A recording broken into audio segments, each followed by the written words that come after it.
হাইরে একটা মানুষের সামনে যখন আজরাইল ফেরেশতাটা হাজির হয়ে যায়, আজরাইল ফেরেশতা হাজির হওয়ার আগে আমার আল্লাহ তাআলা আরো দুইজন ফেরেশতা ওই মানুষের সামনে পাঠায়। ওই দুইজন ফেরেশতার চোখগুলা হবে নীল রঙের চক্ষু। একটা বান্দার সামনে ওই ফেরেশতা যখন আসে, ওই ফেরেশতাদের নীল চক্ষুগুলা দেখা বান্দা ভয়ে বিছানার মধ্যে প্রস্রাব পায়খানা কইরা দেয়। হাইরে বান্দা ভয়ে বিছানায় প্রস্রাব পায়খানা কইরা দেয়। এবার ওই বান্দার সামনে আজরাইল আলাইহিস সালাতু ওয়াস সালাম আগমন করে।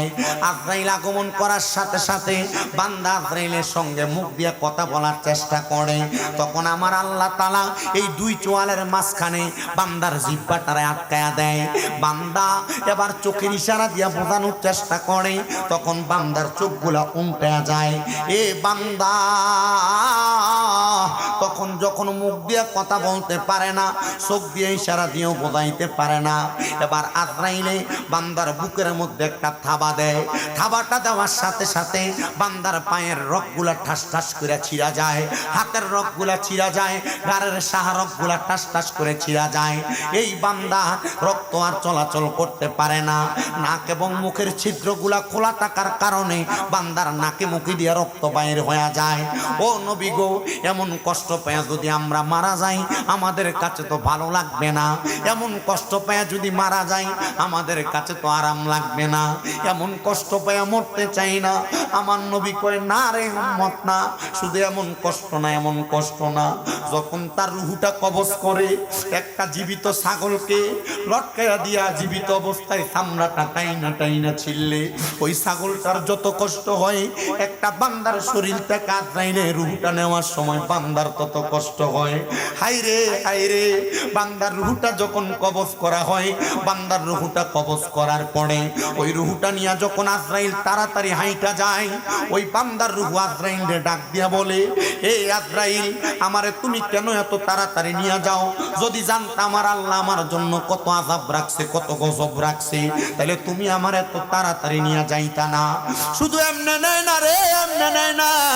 বান্দার রুহু যখন আজরাইল ফেরেশতা নিয়ে যায়, নাকের মধ্যে একটা কাপড় দিয়ে এইভাবে ঢাকনা দিয়ে নিয়ে যায়।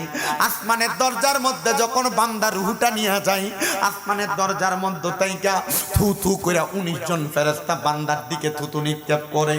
আজরাইল জিজ্ঞাসা করে, এ ফেরেশতারা, বান্দার শরীরের মধ্যে, বান্দার রূহের মধ্যে কেন তুমি থুতু দাও? তখন আজরাইল রে ওই 19 জন ফেরেশতা প্রশ্ন করবে, তুমি নাকের মধ্যে কেন তুমি রুমাল দিয়া রাখছো, কাপড় দিয়া রাখছো?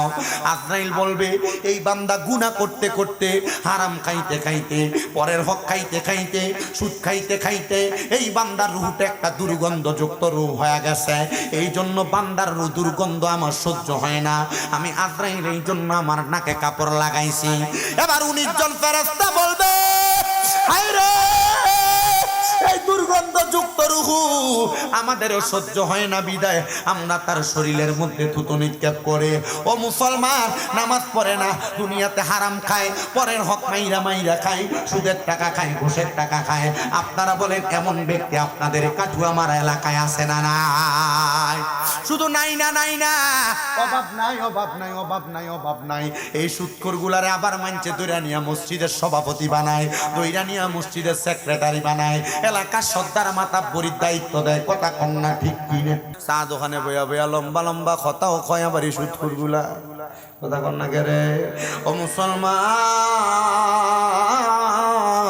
এ হারাম খোরগুলার মরার সময় এমন কঠিন শাস্তি দেওয়া হবে। আল্লাহর নবীর সাহাবায়ে কেরাম প্রশ্ন করে, নবী গো, ও মায়ার নবী, দয়ার নবী, আপনার কাছে জানতে চায় আর কেমন শাস্তি দিব? আমার নবী কই, উম্মত, ওই কবরের মধ্য থেকে যখন বান্দারে আলমে আরোহার দিকে বান্দার রূহ নিয়ে যাওয়া হবে, আসমানের দরজাগুলা বন্ধ থাকবে, জমিনের আসমানের ডাইনে বামে সামনে সকল দরজা বন্ধ। বান্দার জন্য একটাই ঠিকানা, ফি নারি জাহান্নামা খালিদিনা ফিহা। এর তিনটা কারণ, তিনটা কারণ, তিনটা কারণ আল্লাহ কোরআনুল কারীমে নিয়ে ওয়াজ করে শোনায়া দেয়, ইন্নাল্লাযীনা কাফারু মিন আহলিল কিতাবি ওয়াল মুশরিকিনা ফি নারি জাহান্নামা খালিদিনা ফিহা উলাইকা হুম শাররুল বারিয়া। আল্লাহ কয় নিশ্চয় যাহারা কুফরি করে, কুফরি বলতে কি বুঝেন? মনে করেন যারা কাফের তারাই মনে হয় কুফরি করে না।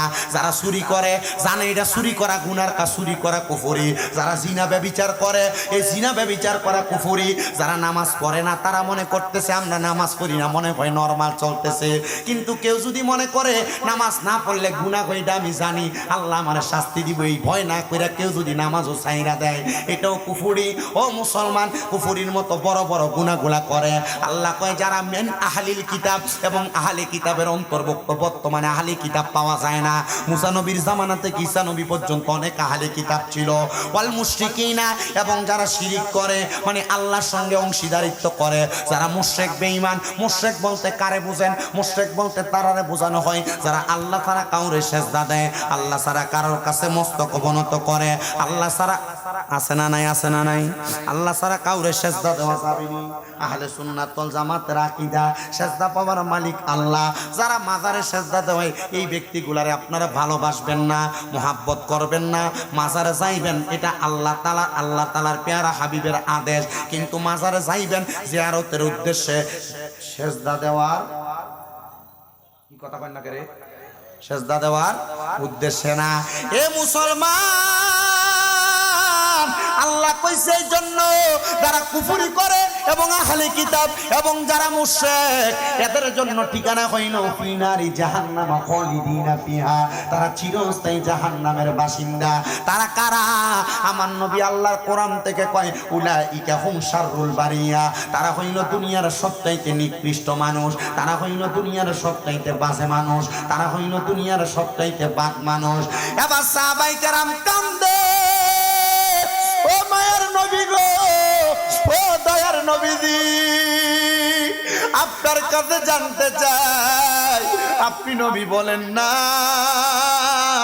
আরামে কে মরব, আরামে কে মরব, আরামে কে মরব? আমার নবী কই উম্মত আরামে মরব তো মুমিনরা। নবী গো মুমিন কারা? আমার নবী কয় নিশ্চয়ই যাহারা ঈমান আনে ও আমিলুস সলিহাত, নেক আমল করে, উলাইকা হুম খায়রুল বারিয়া, তারা হইল দুনিয়ার সবচাইতে ভালো মানুষ। এই ওয়াজ আপনার কাছে ভালো লাগবে না, এই ওয়াজ আপনার কাছে পছন্দ হবে না। যদি আমি দুই একটা গজল গায়ে বিদায় নিয়ে চলে যাই, হয়তো আপনি বলবেন হ্যাঁ হুজুরের গলা সুন্দর গজল গাইছে। না রে মুসলমান, আল্লাহ কোরআনে কয় ইন্নাল্লাযীনা আমানু, নিশ্চয়ই যাহারা ঈমান আনে ও আমিলুস সলিহাত, নেক আমল করে, উলাইকা হুম খায়রুল বারিয়া, এরা হইল দুনিয়ার সবচাইতে ভালো মানুষ। কষ্ট হয় বাবারা, ওই আমি মরে গেলে আমায় তোমরা ভুইলা যাইও না, আমি মরে গেলে আমায় তোমরা ভুইলা যাইও না। ডাইনে বামে মাটি আমার মাটির বিছানা, ডাইনে বামে মাটি আমার মাটির বিছানা, আমি চলে গেলে আমায় তোমরা ভুইলা যাইও না, আমি চলে গেলে না। ডাইনে বামে মাটি আমার মাটির বিছানা, ডাইনে বামে মাটি আমার মাটির বিছানা। ছেলে মেয়ে স্ত্রী সন্তান আছে যাহারা, জন্মের মতো বিদায় করে দিবে তাহারা। হায়রে ছেলে মেয়ে স্ত্রী সন্তান আছে যাহারা, জন্মের মতো বিদায় করে দিবে তাহারা। হায়রে একা রেখে চলে আসবে কেউ তো থাকবে না, হায়রে একা রেখে চলে আসবে কেউ তো থাকবে না। ডাইনে বামে মাটি আমার মাটির বিছানা, আমি চলে গেলে আমায় তোমরা বইলা যাইও না, আমি চলে গেলে আমায় তোমরা বইলা যায়ও না। ডাইনে বামে মাটি আমার মাটির বিছানা, ডাইনে বামে মাটি আমার মাটির বিছানা। এ আমার কাটু আমার আর বাবা, এ হবিগঞ্জের চুনারুঘাটের মানুষ, সুদূর কুমিল্লাতে কাইসা আমি আপনাদেরকে বেঈমানের মরণের অবস্থা এবং ইমানদারের মরণের অবস্থার কথাটা বইলা দিয়া যাইতে চাই। বেঈমান কত কষ্ট পায়া মারা যাইব দেখছেননি, কিন্তু সাহাবাই কেরাম কান্দে, নবী গো মুমিনরা কেমনে মরব, এত কষ্ট পায়া মরব? আমার নবী কয় না না না, মুমিনরা এমন কষ্ট পায়া মরবে না। নবী গো কেন? কয় মুমিনের রূহ কবজ করার জন্য যখন আজরাইল আইব, আজরাইলে একটা না ৬০ দুগুণে কত? মুমিন বান্দার রূহ কবজ করার সময় ৮ জন ফেরেশতা মুমিন বান্দার রূহ কবজ করার সময় ৬০ জায়গা থেকে বাধা দিব। আজরাইল শুধু মনে করতেছেন আপনার রূহ কেমনে কবজ করব। আজরাইল সর্বপ্রথম রূহ নেওয়ার জন্য থাবাটা দেয় বুকটার ভিতরে। কোথায়? বুকটার ভিতরে। আজরাইল আইসা যখন বুকটার ভিতরে থাবা দিব, এই বুকের ভিতর থেকে ২টা ফেরেশতা জবাব দিব, রে আজরাইল, বান্দার রূহ তো বুক দিয়ে বাহির করা যাবে না, কারণ বান্দার বুকের মধ্যে আল্লাহ এবং রাসূলের ভালোবাসা আছে। এ মুসলমান, আপনি যদি বলেন আপনার ভিতরে আল্লাহ এবং রাসূলের ভালোবাসা আছে, তাইলে কোনোদিন আপনি দুনিয়াতে বদ কাজ করবেন না, বাদ কাজ করবেন না। এবার এ নবীর উম্মতের দল, এবার আজরাইল যখন বুকের ভিতরে বাধাপ্রাপ্ত হইব, আজরাইল এবার মুমিন বান্দার মুখের ভিতরে আক্রমণ করব। কারণ বিওয়াজিকান নূর, মুমিন বান্দার সবচাইতে আকর্ষণীয় জায়গা বান্দার চেহারা। এই চেহারাটার ভিতরে এমন ভাবে থাবা দিব রূহ নেওয়ার জন্য, এই মুখের ভিতর থেকে কপালের মধ্য থেকে ২টা ফেরেশতা বাধা হইয়া দাঁড়াইয়া যাবে। আজরাইল, আমরা রূহ তো তুমি বুক দিয়া মুখ দিয়া বাহির করতে পারবা না। বলে কেন রে, কেন? বলে বান্দা ৫ ওয়াক্ত নামাজে এই কপালটা মাটির সাথে লাগায়া সুবহান রাব্বিয়াল আলা বইলা বইলা আমার আল্লাহ তাআলার প্রশংসা করছে। এবার আজরাইল ফিরা যাবে। আজরাইল এবার বান্দার ডান দিক দিয়ে আক্রমণ করব, বান্দার ডান দিক দিয়া জবাব দিবে, হে আজরাইল, বান্দার ডান দিক দিয়া তো রূহ কবজ করা যাবে না। বলে কেন? কেন? বলে বান্দার ডান দিক দিয়া রূহ কবজ করবা কেমনে? আমরা হইলাম বান্দার দান এবং সাদকা, এই জন্য তুমি ডান দিক দিয়া রূহ কবজ করতে পারবা না। এবার আজরাইলে বান্দার বাম দিক দিয়া আক্রমণ করব, বাম দিক থেকে জবাব দিবে, রে আজরাইল, বাম দিক দিয়ে তো রূহ কবজ করতে পারবা না। বলে কেন রে, কেন? বলে বাম দিক দিয়ে হইলাম আমরা তার মা বাবার খেদমত। আজরাইল আমার আল্লাহর কাছে ফিরা যায়, আল্লাহ যতক্ষণ অনুমতি না দেয় আজরাইল ততক্ষণ ইমানদারের রূহ কবজ করে না। ও আল্লাহ, সাদরাতুল ইয়াকিন নামক একটা গাছ আছে, ওই গাছের মধ্যে আপনার আমার নামগুলা পাতায় পাতায় লেখা আছে। ওই গাছ থেকে যদি পাতাটা ছিঁড়া পইরা যায়, আপনার মৌতের নিশানা জায়গা যায়। ও আল্লাহ, ইমামদারের মৌতের নিশানা জায়গা গেছে, রূহ তো এখনো কবজ করা যায় না। আল্লাহ বলবে, রে আজরাইল, বান্দা যারা মুমিন তারা তো মরার সময় কালেমা পড়ে মারা যাবে, এখন তো মুমিন বান্দার রূহ কবজ করতে পারবা না। এবার আমার আল্লাহ তাআলা আজরাইল পাঠানোর আগে ওই মুমিন বান্দার কাছে 2টা ফেরেশতা পাঠাইব, কিন্তু মুমিন বান্দার আগে বেঈমানের রূহ কবজ করার সময় বেঈমান বান্দার সামনে নীলচো কলা ফেরেশতা আইছে। মুমিনের সামনে যেই ফেরেশতা আসবে, দুলা যেমনে সাইজা বউ আনার জন্য বিয়া করতে যায়, মুমিন বান্দার সামনে 2টা রহমতের ফেরেশতা এমন দুলহানের মতো সুন্দর করে আসবে। জোরে কি সুবহানাল্লাহ বলবেন না?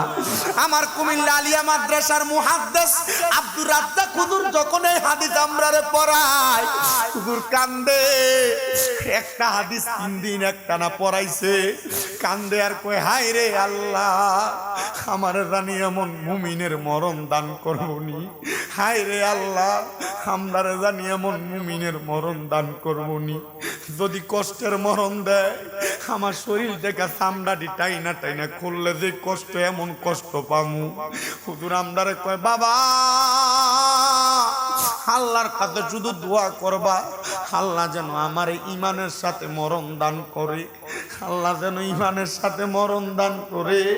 হে কাটু আমার আর বাবা, হে কাটু আমার আর মা, কত দুনিয়াতে রং বেরঙ্গের জীবন কাটাইলা, কিন্তু ইমানের সাথে মরণ পাইবানি, এই কথাটা তো একটা বার তোমরা চিন্তা করলা না।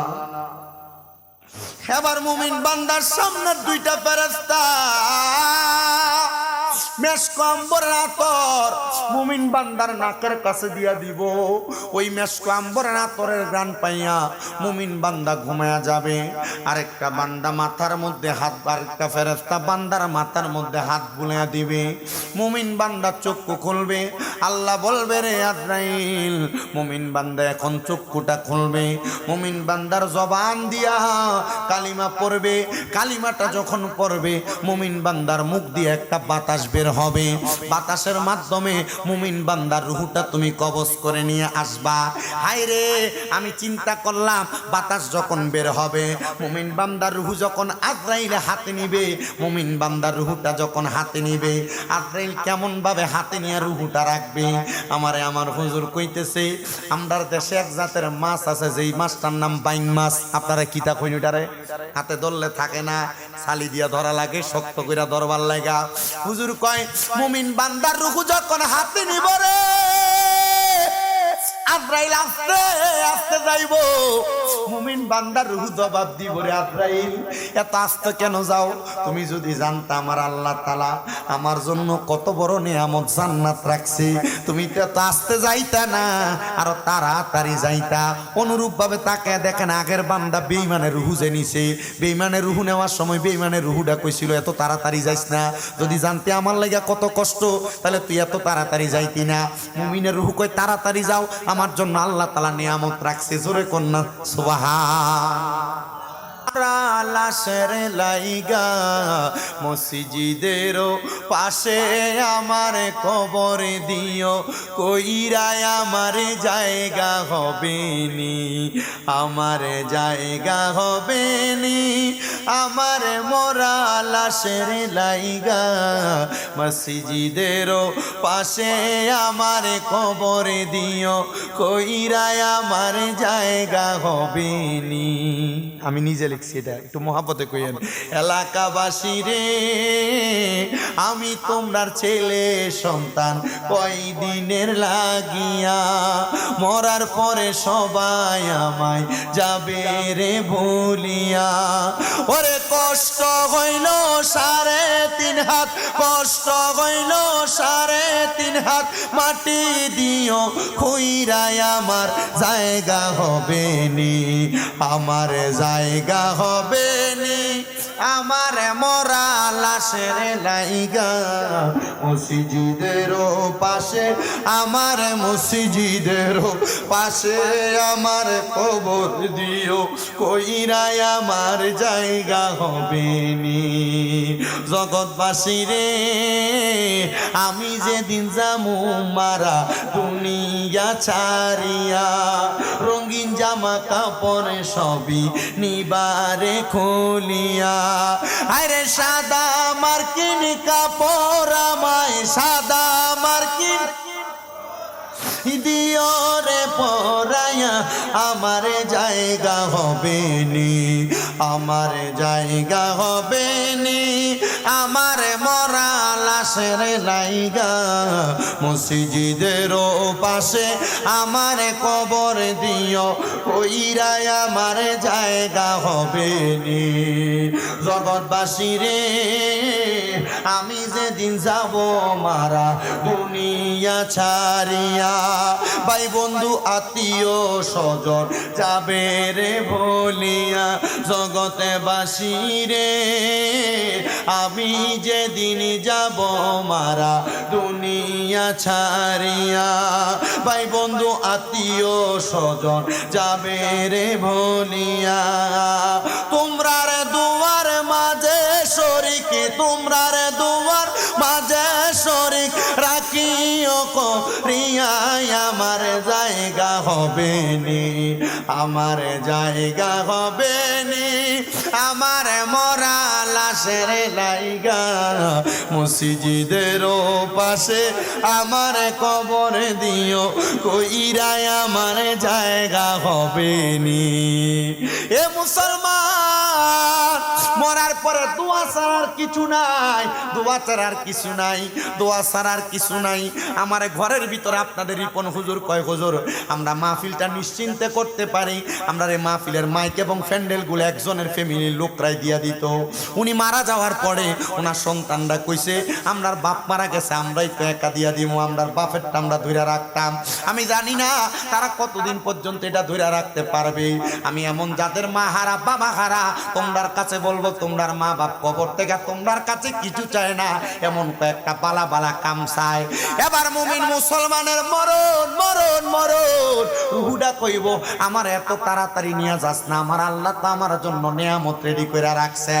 হে আমার কাটু, আমার আর বাবা, ওই রুহুটা এবার যখন ফেরেশতা লইয়া যাইব, 19 জন ফেরেশতা আগের মানুষটারে কি দিছিল, কিন্তু এবার আজরাইল যখন ইমানদারের রুহু নিয়ে যাইব, ওই ফেরেশতারা এবার আর থুতু দিবে না। এবার ওই ফেরেশতারা কইব আহলান ওয়া সাহালান মারহাবান দুয়ুফুল্লাহ দুয়ুফুর রহমান, স্বাগতম স্বাগতম, মারহাবা আল্লাহর মেহমান, আসো আসো আসো, মারহাবা। এবার বান্দারা যখন স্বাগতম জানাইব, স্বাগতম পাইয়া আজরাইল ফেরেশতা কইব কিরে তোমরা না তার লানত দিছিলা, এখন দি তোমরা আবার এই বান্দারে স্বাগতম জানাও। বলে বান্দা শরীরের মধ্য থেকে মেশক আম্বরের ঘ্রাণ আসতেছে। বলে কেন? বান্দা নামাজ পইরা ওযু কইরা শরীর পবিত্র বানায়া হালাল খাবার খায়া বান্দার দেহটারে পবিত্র দেহ বানাইছে, বান্দার রুহুটারে একটা দামি রুহু বানাইছে। হায় রে, আপনি আপনার বিবেককে প্রশ্ন করেন, আপনার বিবেকের প্রশ্ন কেন অন্য কেউ আপনারে করবে? আপনার বিবেকরে জিগান, আপনার বিবেকটারে জিগান, আপনার দেহের মধ্যে হালাল আছে না হারাম আছে? আপনি আপনার এই রুহুটারে হাক্কানি রুহু, আপনার রুহুটারে মেশক আম্বরওয়ালা রুহু বানাইতে পারছেন কিনা? এ মুসলমান, এ নবীর উম্মতের দল, এ কাঠুয়া মারা এলাকার পর্দার অন্তরালের মা, বেপর্দা চলবা সাবধান, স্বামীর অবাধ্য হইবা সাবধান, স্বামীর কথার দমক দিয়া বসে দিবা সাবধান, তাইলে তোমার এই রুহুটা মারা যাওয়ার পরে দুর্গন্ধলা রুহ হবে। যদি পর্দা করো, নামাজ পড়ো, স্বামীর আদেশ মাইনা চলো, স্বামীরে ধমক না দাও, শ্বশুর শাশুড়ির উপর অত্যাচার না করো, তোমার রুহু হবে মেশক আম্বরের গ্রানওয়ালা রুহু। কথা কন্যা ঠিক কিনা? এ মুসলমান, কিন্তু ওই বেঈমান বান্দার জন্য আসমানের দরজাগুলা বন্ধ ছিল, ডাইনে বন্ধ, বামে বন্ধ, সামনে বন্ধ, পেছনে বন্ধ। কথা বলতেছিলাম মুমিন বান্দার আগে, ওই মুমিন বান্দার রুহু যখন আজরাইল হাতে নিবে, একটা মাছের কথা কইছিলাম, মাছটার নাম বাইং মাছ। বাইং মাছ যেমন হাত থেকে ফিসলে জায়গা, মুমিন বান্দার রুহু আজরাইলের হাতে থাকবে না, আজরাইলের হাত থেকে পড়ে যাবে। ও আল্লাহ, মুমিনের রুহু তো আমার কাছে থাকে না। আল্লাহ বলবে, এ আজরাইল ফেরেশতা, জান্নাতের মধ্য থাইকা যাহাবি ওয়াল ফিদ্দাতি, স্বর্ণ এবং রূপার পেয়ালা নিয়ে আসো, মুমিন বান্দার রুহুটা সেখানে রাখো। তোমার কাছে মুমিন বান্দার রুহু থাকবে না, কারণ তুমি আজরাইলের মাঝে দয়া মায়া নাই, এই জন্য আমি তোমার আজরাইল বানাইছি। তুমি কষ্ট দিয়া মানুষের রুহু কবজ করো। আজরাইল এবার মুমিন বান্দার রুহুটারে স্বর্ণ রূপার পেয়ালার মধ্যে রাখবে, স্বর্ণ রূপার পেয়ালার মধ্যে মুমিন বান্দার রুহু থাকবে না। আসমানের চারদিকের দরজা খোলা, আল্লাহ কোন জায়গায় নিয়ে মুমিন বান্দার রুহুটা রাখবো? আমার আল্লাহ বলবে, যেই জায়গায় মন চাই সেই জায়গায় মুমিন বান্দার রুহু রাখতে পারো। তবে না না না, এ আজরাইল স্মরণ করো ওই আয়াতের কথা, আমি আল্লাহ ঘোষণা করলাম, ওয়ালা তাকুলু লিমান ইউকতালু ফি সাবিলিল্লাহি আমওয়াত বাল আহইয়াউ ওয়ালাকিন লা তাশউরুন। জবানটা খুইলা জোরে জোরে কোন সুবহানাল্লাহ। আল্লাহ বলবে, রে আজরাইল, হে আজরাইল, স্মরণ করো আমি আল্লাহ কইছি, যারা আমি আল্লাহর রাস্তায় চলে আসে তারা মরে না। তারা ইমানদার, মরছে না।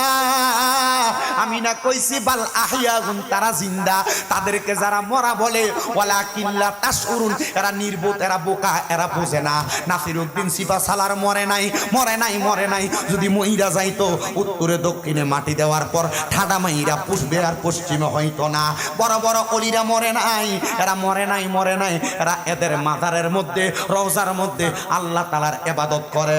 সারা বাংলাদেশে যখন মাজার ভাঙতেছে, আমি শামীম রাজা বলছিলাম এই মাজার ভাঙার পক্ষে। সব সুন্নি আলেমরা মাজার ভাঙার বিরুদ্ধে বলছে। আমি কি লাগা মাজার ভাঙার পক্ষে বলছি জানেননি?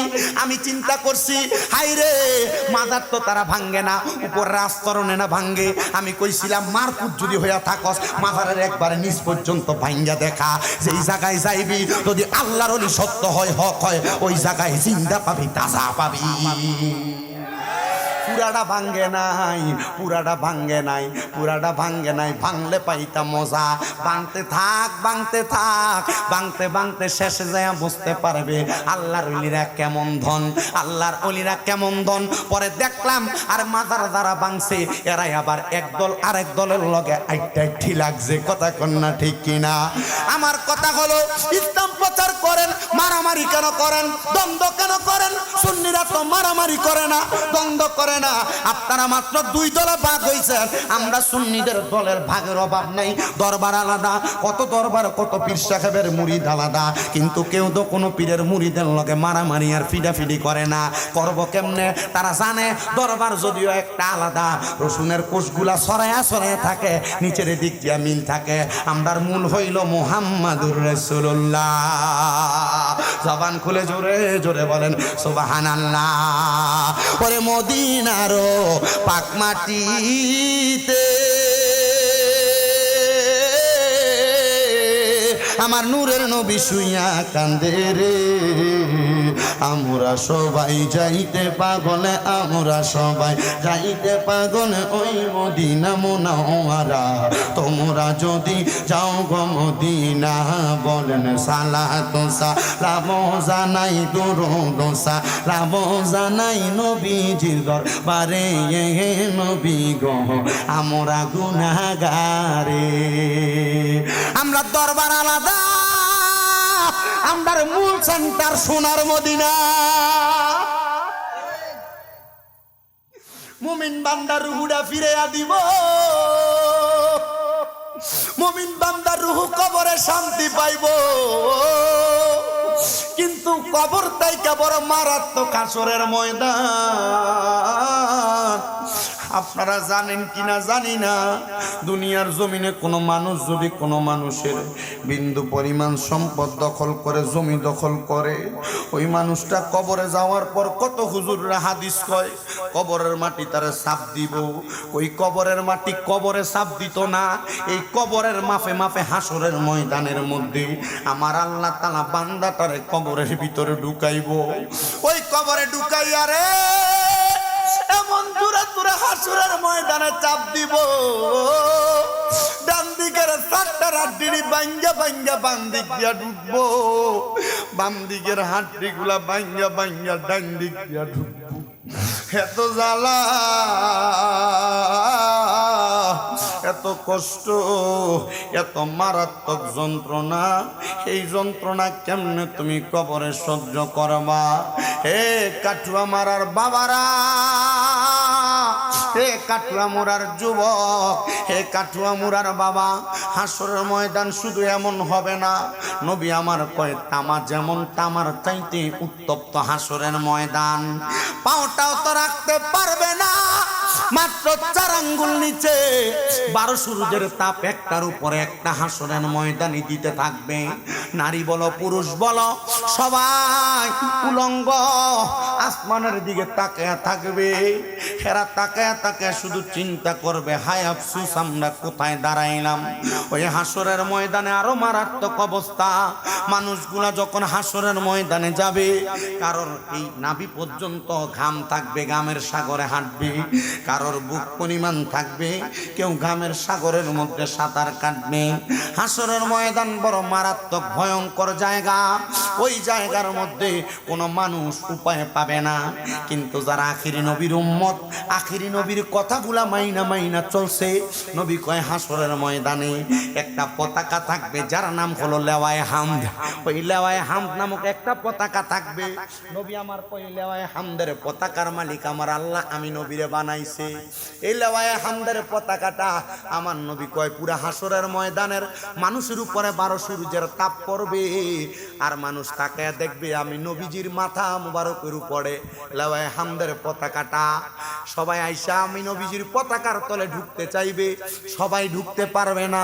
আমার আল্লাহ তাআলা আমি নবীর উম্মতদেরকে মায়া কইরা কইরা ঢুকাইব। ওই লেওয়ায়ে হামদের পতাকার নিচে আল্লাহ তাআলা আমারে আপনার জায়গা দিবনি। একবার চিন্তা করে দেখেন। আপনি আপনার নিজের বিবেককে প্রশ্ন করেন, আপনি আপনার নিজের বিবেককে প্রশ্ন করেন। প্রশ্ন করলে আপনি আপনার উত্তর পাওয়া যাবেন, প্রশ্ন করলে আপনি আপনার উত্তর পাওয়া যাবেন। লেওয়ায়ে হামদের পতাকার নিচে আপনি জায়গা পাবেননি। হাবিব ও দয়ার নবী, লেওয়ায়ে হামদের পতাকার নিচে আমরা তো জায়গা পাইতে চাই। সাহাবায়ে কেরাম আমার নবীরে প্রশ্ন করে, নবী আপনি যে বলছেন হাসরের ময়দানে পুরুষ উলঙ্গ নারী উলঙ্গ, কেউ কি কারোর দিকে তাকাবে না? বলে তাকাবে দূরের কথা, নিঃশ্বাস ফালানোর সময়টাও সে বের করবে না, কারণ এটা বড় মারাত্মক ভয়ঙ্কর জায়গা। মুসলমান তুমি মনে করছো দুনিয়াটা মস্ত বড়, খাও দাও ফুর্তি করো, নিজের মতো করে উড়াইতেছ।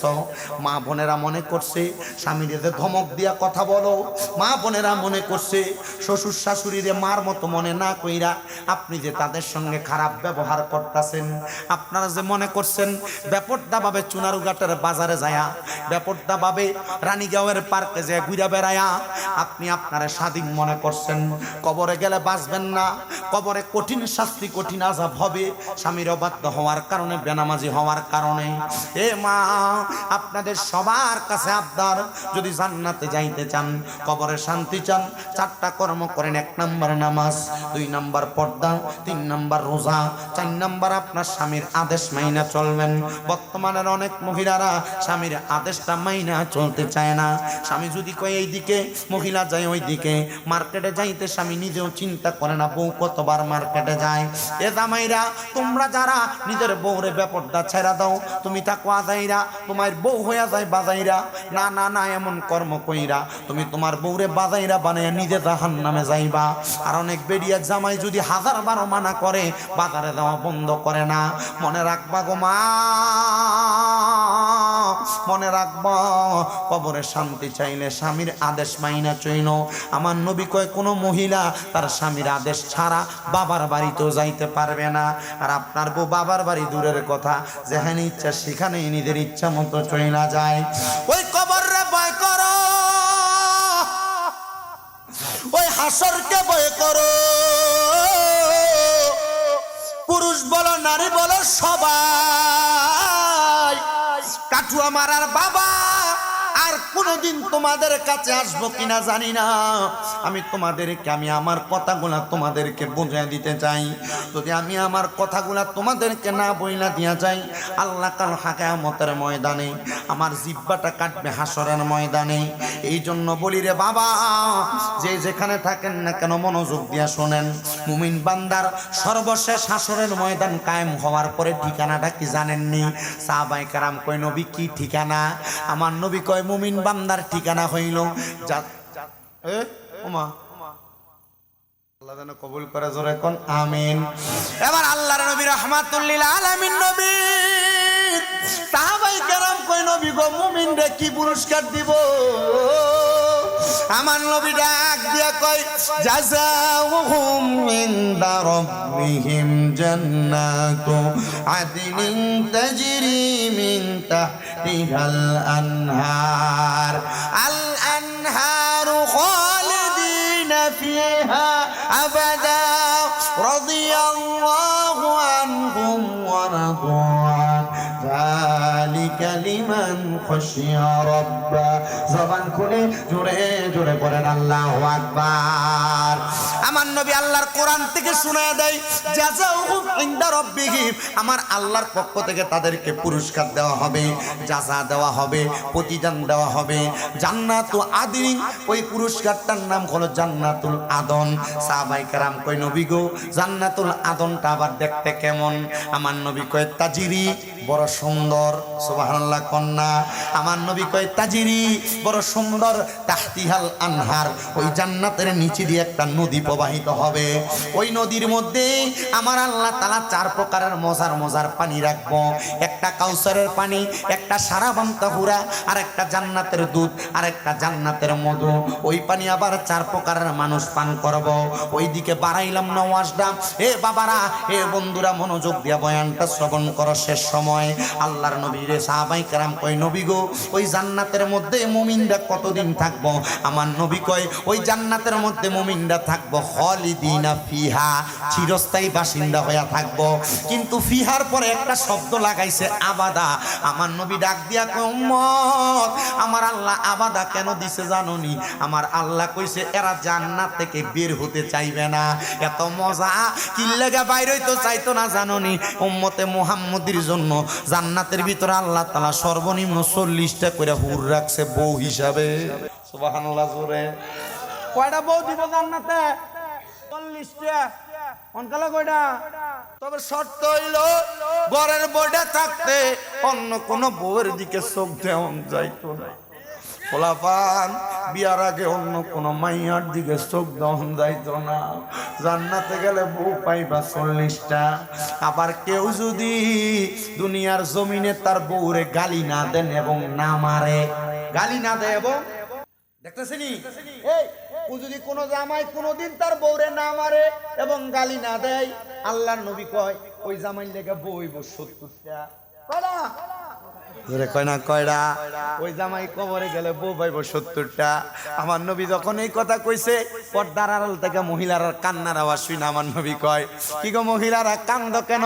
নবী গো, আমার জামাইরে আল্লাহ তাআলা কবরে গেলে 70টা বউ দিব, আমরা কি করছি? আমার নবী কয়, তুমিও যদি কোনোদিন তোমার জামাইরে, এই বউরে পিটাই করে কয় না জামাইরে মাঝে মাঝে গোলামের পুত্রে গালি দেয় না, খোদার গজব করে কয় না? যদি কোনো মহিলা তার জামাইরে গালি না দেয়, বদদোয়া না দেয়, গজব না দেয়, আমার নবীকে আমি জাহান্নামের ভিতরে 3 প্রকারের নারী দেখছি। এক প্রকার যারা পোশাক পরে উলঙ্গ ছিল, ওই যে টাইট ফিটিং কাপড় পরে যে মহিলারা দুনিয়ার জমিনে পোশাক পরে উলঙ্গ ছিল। 2 প্রকার ওই মহিলারা আমি জাহান্নামে দেখছি, যে মহিলার মাথার চুলগুলা ওটার কুজের মতো ওঁচা ছিল, ওই যে ইন্ডিয়া মাথার চুল বাইর করে রায়, কপালে এনে মাথার চুল হয়েছে পাহাড়ের মতো। আর 3 প্রকার ওই মহিলা, যে মহিলা তার জবান দিয়া জামাই এবং ফুতের বদদোয়া দেয়, গজব দেয়, লানত দেয়, এই মহিলারা আমি নবী দোজখের ভিতরে দেখছি। আমার নবী কয়, হ্যাঁ মহিলা শোনো, যদি তুমি কোনোদিন তোমার স্বামীকে লানত না দাও, গালি না দাও, স্বামীর অবাধ্য না হও, তাহলে তোমারে ওই 70 জন হুর গিলমানের আমার আল্লাহ সরদারি বানাইয়া দিব। আর জবান খুলা কন্যা সুবহানাল্লাহ। এ মুসলমান, এ নবীর উম্মতের দল, আশিক রাসূল ভাই বাবারা, মনোযোগ দিয়া বয়ানটা শ্রবণ করো। আল্লাহর নবী কয়, খালিদিনা ফিহা আবাদা, ওই জান্নাতের মধ্যে চিরস্থায়ী বাসিন্দা হইয়া থাকবে, বের হতে চাইবে না। সাহাবায়ে কেরাম কয়, নবী গো, জান্নাতে কারা কারা থাকবো? আমার নবী কয়, রাদিয়াল্লাহু আনহুম ওয়া রাদু আন, যারা আল্লাহর প্রতি খুশি, আল্লাহ যারার প্রতি খুশি। আপনি কি কাজ করলে আল্লাহ খুশি হবে, আপনি আপনার বিবেককে প্রশ্ন করেন। আমার নবী কয়, শুধু তাই নয়, যালিকা লিমান খাশিয়া রাব্বা, যারা আল্লাহর সবচাইতে বেশি ভয় করে, তারাও ওই জান্নাতে থাকবো। এ মুসলমান, এ নবীর উম্মতের দল, তোমার মা বাবা তোমার লাখ লাখ টাকা সম্পদ দিয়া গেছে, এখন কবরে। ওই মা বাপটি জান্নাতের ভিতরে আছে না জাহান্নামে আছে, তুমি সন্তান জানো না? তোমার বাবা তোমার কামাই করে খাওয়াইতে যাইয়া কত ওয়াক্ত নামাজ ছাড়ছে, কবরের ভিতরে যে বাপ সই লাগেছে, ওই বাপের খবর তো তুমি ফুতে লইছো না, বাবা কবরে কেমন আছে? ওই আব্বা কত নামাজ ছাড়ছে, তুমি ফুতের লাইগা আজকে ওই আব্বা জান অন্ধকার কবরে। এ সন্তান রে, দুপুর বেলা তুই সন্তান রে গোসল করাইতে যা, কত জোহরের নামাজ তোমার কাজা হইছে, ওই মা কবরে কেমন আছে তুমি সন্তান একবারও তো জানো না। সন্তানের দল আবদার জানাই তোমাদের কাছে, ওই মা যে কবরে, ওই বাবা যে কবরে, একটা বারো ওই মা বাবার কথা চিন্তা করো না। আমার আল্লাহ তাআলা যদি মা বাপরে কবরে আটকায়, হাসরে আটকায়, তোমার মা বাবা কেমন জবাব দিব? এ সন্তান অনেকে আছেন এই মজলিসের মধ্যে, ওই মা বাবা বেঁচে আছে, মা বাপ যদি বাচ্চা থাকে এদেরকে একটু যত্ন করেন, আল্লাহ যেন আপনার কবর হাসর মিজান ফুলসের আপনার বড় আরামদায়ক বানায়া দেয়। অনেক সন্তান তো বউ কথায় কথায় কইছে আপনারা 2-3 ভাই, আপনি একাকির লেগে আপনার মা বাপরে খাওয়ান, তারা কি খাওয়াইতে পারেন? এই কথা শুনে মা বাপরে আলাদা কইরা দেয়, আসেন এমন পুতায়। আল্লাহর দোহাই লাগে সাবধান, এমন কথা শুনে মা বাপরে দুদা কইরো না, আলাদা কইরো না। সন্তান কবর হাসর মিজান সব অন্ধকার দেখবা, দুনিয়ার মরণ তো অন্ধকারের মরণ হইব। অনেক সন্তান বাইয়ে বাইয়ে ঝগড়া কইরা মা বাপরে আলাদা করে দিছে, মা বাপরে খানা দেয় না। দেও পারলে তোমার পাওটা আমার সামনে দাও, আমি আমার জিব্বাটা দিয়া তোমার পাওটা পরিষ্কার করে দেই। তবুও ওয়াদা করবা এখান থেকে বাড়ি যে যদি মা বাপরে আলাদা করে থাকো, কখনো ধমক দিয়া থাকো, বাড়িতে যে মা বাবার পা গুলার মধ্যে ধরবা, ধরে কইবা মা আল্লাহর রাস্তা আমারে মাফ করে দেন, বাবা আল্লাহর রাস্তা আমারে মাফ করে দেন। যতক্ষণ পর্যন্ত মা বাপ মুখ দিয়ে বলছে মাফ করে দিছি, ততক্ষণ পর্যন্ত মা বাবার পাও ছাড়বা না। বলে হুজুর কেন? আজকের মাহফিল কবুল হবে কি হবে না এটার গ্যারান্টি কেউ দিতে পারবে না, তবে আমি একটা গ্যারান্টি দেওয়া যায়, আগামীকালকে যদি দেখো দোকানে বৈশা কোনো মুরব্বী বাবারা বলতেছে হ্যাঁ শামিম রেজা কুমিল্লা থেকে আইসা আমরার ফুলা ফাইনারে বলে দিয়া গেছে আপনার পায়ে ধরে মাপ চাইতে, আমার ফুতে বাড়িতে আমার পায়ে ধরে মাপ চাইছে, কিন্তু ওই ফুতে কোনোদিন আমি বাপের লগে অন্যায় করে নাই, মনে করবা মাহফিল কবুল। কেন জানো? কারণ ওই মা বাপ খুশি হইলে আল্লাহ খুশি, আল্লাহ খুশি হইলে তো মাহফিল এমনি কবুল হইব। এই জন্য অন্যায় করো আর না করো, বাড়িতে যে মা বাবার পায়ে ধরে মাপ চাইবা, লগে বাবা বইয়া থাকলে এখনই পারলে পায়ে ধরে মাপটা চাইয়া লাইবা, আব্বা আমারে মাফ করে দেন, আম্মা আমারে মাফ করে দেন। যতক্ষণ না বলছে মাফ করে দিছি ততক্ষণ পাও চাইরো না। অনেকে চিন্তা করে হুজুর যাদের বাড়িতে বাবা আছে তারা বাড়িতে যাইয়া বাবার পায়ে ধরে মাপ চাইব, আমার তো আব্বা নাই, আমার আব্বা অন্ধকার কবরে, আমি কার পায়ে ধরে মাপ চাইব? হুজুর যাদের বাড়িতে মা আছে তারা বাড়িতে যাইয়া মার পায়ে ধরে মাপ চাইব, আমার তো মা নাই, আমি কার পায়ে ধরে মাপ চাইব? এ সন্তান একটাবার চিন্তা করে দেখো, ওই মা বাপ যদি বাইচা থাকতো, মা বাপরে যদি খাওয়াইতা, প্রতি মাসে 1000 টাকা করে মা বাপের জন্য ফল কিনলে 12 মাসে 12,000 টাকা খরচ হয়ে যাইতো। মা বাপ যদি বাইচা থাকতো, ওষুধ খরচ যদি চালাইতা, আব্বা আমার পেছনে যদি মাসে 2000 টাকা করে ওষুধ খরচ লাগতো, তোমার 12 মাসে 24,000 টাকা মা বাবার পেছনে খরচ হয়ে যাইতো। আব্বা আম্মা তোমার যে বাড়ি গাড়ি দিয়া গেছে, ওই বাড়িটার মধ্যে যদি তুমি ভাড়া থাকতা, মাসে 5,000 টাকা করে ভাড়া দিলে তো 12 মাসে 60,000 টাকা ভাড়া লাগতো।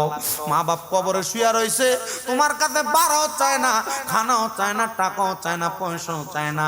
মা বাপ চায় আমার ফুতে দুনিয়াতে আমার জন্য এমন কোন নেক কাজ করুক, ওই মা বাপের জন্য দোয়া চাও।